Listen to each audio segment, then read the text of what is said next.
तो दोस्तों आपने चांदी के हाथी का उपाय तो सुना होगा। आप नॉर्मल भी आप घर में चांदी का हाथी रखते हैं, पर आज मैं आपको बताने वाला हूँ चांदी के हाथी का वो इफेक्टिव उपाय जो कि चांदी की कटोरी के साथ किया जाता है। चांदी की कटोरी के साथ ये चांदी के हाथी का उपाय आपके जीवन में किसी भी तरह से राहु की मिल रही परेशानियों को दूर करता है और राहु के पॉजिटिव इफेक्ट्स लेकर आ जाता है। क्यों ये उपाय किया जाता है, कैसे उपाय किया जाता है, इसका लॉजिक क्या है करने के पीछे, ये सारी चर्चा मैं आज आपके साथ करने वाला हूँ। नमस्कार दोस्तों, मैं सुभाष शर्मा चंडीगढ़ से लाल किताब के ज्ञान में आपका स्वागत करता हूँ। राहु एक ऐसी शक्ति है जो व्यक्ति को कहीं ना कहीं ऊंचा उठाने में मदद करती है, अच्छी सोच देने में मदद करती है। व्यक्ति के जीवन में एक कन्फ्यूज़न की स्टेट ना रहे, कन्फ्यूजन्स ना रहे, दिमाग हमेशा सही डिसीजन लेने वाला हो, ये एक पॉजिटिव राहु के लक्षण है। जब भी राहु नेगेटिव हो तो व्यक्ति हमेशा कन्फ्यूज़ ही रहता है, वो डिसीजन प्रॉपर नहीं ले पाता है, उसके जीवन में कोई भी चीज़ें सही निर्णय ना लेने के कारण मुश्किलों के रूप में उत्पन्न होती हैं। व्यक्ति हमेशा कहीं ना कहीं, अगर शरीर की बात की जाए तो शरीर में कुछ ना कुछ ऐसी परेशानियां होती हैं। व्यक्ति रोगी तो होता है पर उसके रोग का पता नहीं चलता। व्यक्ति हमेशा परेशान रहता है, उसके जीवन में अगर कोई परेशानी या संकट आता है तो वो अचानक आता है।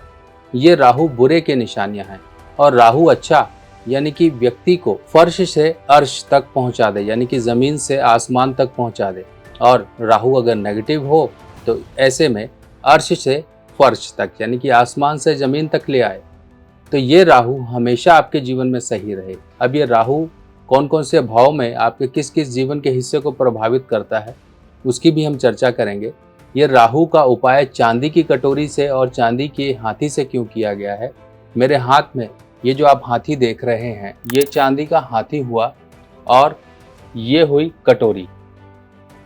अब ये कटोरी में चांदी का हाथी हम इस तरह से इसको कटोरी में डालेंगे और ये उपाय होगा चांदी के हाथी का पानी के साथ। अब ये उपाय किस तरह से, हाथी को इस तरह से खड़ा कर देंगे हम कटोरी में। जब ये रखेंगे तो हाथी इस तरह से खड़ा होगा और इस कटोरी में हम थोड़ा सा पानी डाल देंगे, जल डाल देंगे। नॉर्मल जल डाल सकते हो आप, गंगा जल डाल सकते हो। इस तरह से आपको ये हाथी को पानी में डुबा के रखना है। और डुबाना कितना है, हाथी के पैर, ये जितने पैर का हिस्सा है इतना आपको जल डालना है कटोरी में कि ये हाथी इतना डूबा रहे। इस तरह से ये हाथी का उपाय होगा। अब ये हाथी को पानी में डुबाने के पीछे लॉजिक क्या है, क्या रीज़न है, ये समझिए। देखिए, चांदी जो है वो चंद्रमा को रिप्रेजेंट करती है और हाथी राहु है। जब भी राहु आपके जीवन में शरारतें करे, यानी कि ऐसा हाथी बन जाए जो महावत के कंट्रोल से बाहर हो और जीवन में सिर्फ विध्वंस मचाने का काम करे, यानी कि आपने हाथी ऐसे देखे होंगे बिगड़े हुए, जो एक बार निकल जाएं तो बस्तियां की बस्तियां उजाड़ देते हैं, खेत के खेत उजाड़ देते हैं। और वो हाथी भी होते हैं जो हमारी मदद भी करते हैं, चाहे वो लकड़ियां ढोने के काम कर रहे हों, चाहे कहीं खेतों में काम कर रहे हों, चाहे कोई भारी भरकम चीज़ें उठाने के लिए वो काम आ रहे हों। तो हाथी वो एक एनर्जी है जो पॉजिटिव रूप में इस्तेमाल की जाए तो हमारे लिए फ़ायदेमंद है, और वही हाथी अगर नेगेटिव हो तो हमारे लिए नुकसानदेह है। यानी कि उस एनर्जी को बैलेंस करने के लिए सिर्फ चंद्रमा यानी कि चांदी की मदद ली जाती है। चांदी सभी ग्रहों की माता है।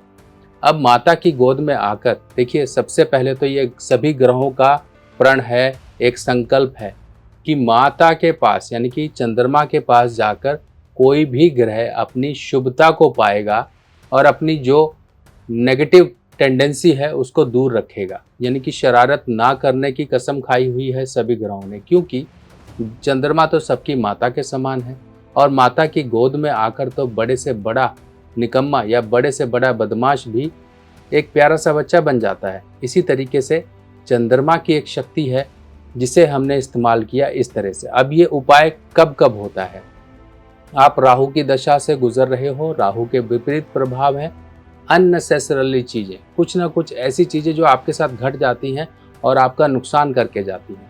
चाहे वो किसी प्रकार से अचानक मुसीबत आई हो, आप कहीं कोर्ट कचहरी के झंझट में फंस गए हो, कोई आपका एक्सीडेंट हो गया हो, या बीमारी किसी तरह से कोई ऐसी जकड़ रही है जिसका कहीं पर कुछ दिखाई नहीं दे रहा है, समझ नहीं आ रहा है, कुछ डायग्नोसिस नहीं पता लग रहा है, राहु पंचम भाव में है तो कहीं ना कहीं जीवन साथी के स्वास्थ्य को खराब करता है, या फिर आपके संतान पर बुरे प्रभाव डालता है, या जो लोगों के संतान नहीं है उनके लिए ये उपाय है। राहु 7वें घर में है, आपकी मैरिड लाइफ को डिस्टर्ब करेगा, तब इसके लिए आपको हाथी का उपाय करना है। राहु कहीं भी हो, आप राहु की दशा में आ गए हो और राहु उस समय में, उस दशा पीरियड में आपके साथ बुरे रिजल्ट मिलना शुरू हो गए हैं, तब ये चांदी का उपाय करेंगे। बृहस्पति राहु का आपकी कुंडली में योग है जिसे गुरु चांडाल कहा जाता है, तब ये हम उपाय करेंगे। चंद्र और शुक्र का अगर आपकी कुंडली में योग है तब इस केस में राहु नेगेटिव हो जाता है। क्यों? क्योंकि चंद्रमा जल है और शुक्र है मिट्टी। जब मिट्टी में अधिकायत मात्रा में, यानी कि ज़्यादा मात्रा में हम पानी डाल देंगे तो मिट्टी कीचड़ का रूप ले लेती है और उसी कीचड़ में ये हाथी लौटता है, यानी कि हाथी अब उस कीचड़ में मज़े ले रहा है।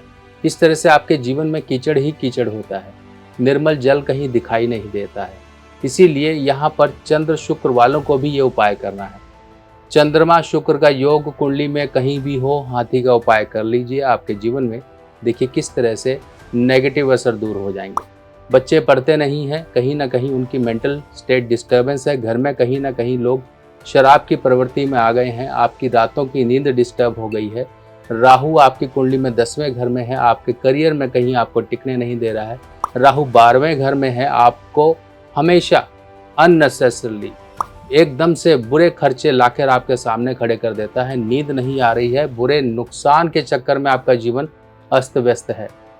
राहु पहले घर में है, आपके शरीर पर कहीं ना कहीं बुरे प्रभाव हैं। डिप्रेशन, अननेसेसरी थिंकिंग, कुछ नेगेटिव थॉट्स, आपकी दिमाग हमेशा सोच विचार में ही डूबा रहे, आपको करियर में ग्रोथ ना मिले, तब ये उपाय करिए। लाल किताब की सभी सामग्री अब आप मेरी व्हाट्सएप कैटलॉग पर आसानी से देख सकते हैं और आप अपने एड्रेस पर मंगवा भी सकते हैं। अब ये उपाय करना कैसे है इसके बारे में समझते हैं। आपने चांदी का हाथी लेना है, चाहे तो इस कटोरी को और चांदी के हाथी को आप अपने पूजा स्थान में रख लीजिए, नहीं तो देखिए चांदी का है, थोड़ा प्रीशियस आइटम होता है, इसीलिए सो आप कहीं बाहर नहीं रख सकते हो, इधर उधर नहीं रख सकते हो। तो एक जगह है आपकी पूजा स्थान, वहाँ पे रखिए। रोज़ आप अपने मंदिर में जो लोटा होता है उसका जल तो बदलते ही हैं, इसका जल भी बदल लीजिए।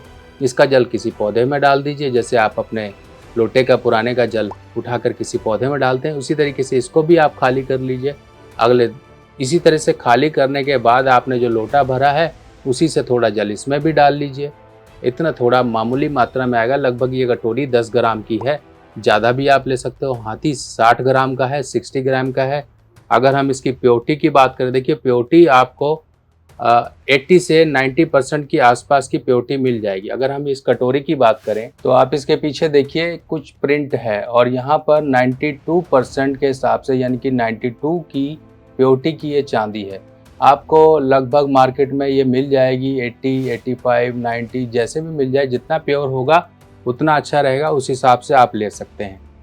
अब मैंने आपको कारण बता दिया, इसका लॉजिक बता दिया, अब ये उपाय आप करिए। जिन लोगों ने भी चांदी का हाथी रखा हुआ है वो नॉर्मल रखा हुआ है, घर पर आपने नॉर्मल 60 ग्राम तक का हाथी, देखिए 60 ग्राम यानी कि 5 तोला, आप इस हिसाब से 60 ग्राम तक रखिए, 70 भी रख सकते हैं, आपकी इच्छा है, पर 60 ग्राम से कम मत रखिए। और प्योरिटी का थोड़ा ध्यान रखिए, 80 से अबव यानी कि 80% से ऊपर तक की, यानी कि 90 तक की, 80 से 90% तक की आप प्योरिटी की चीज़ें लीजिए तो उनके अच्छे असर आएंगे।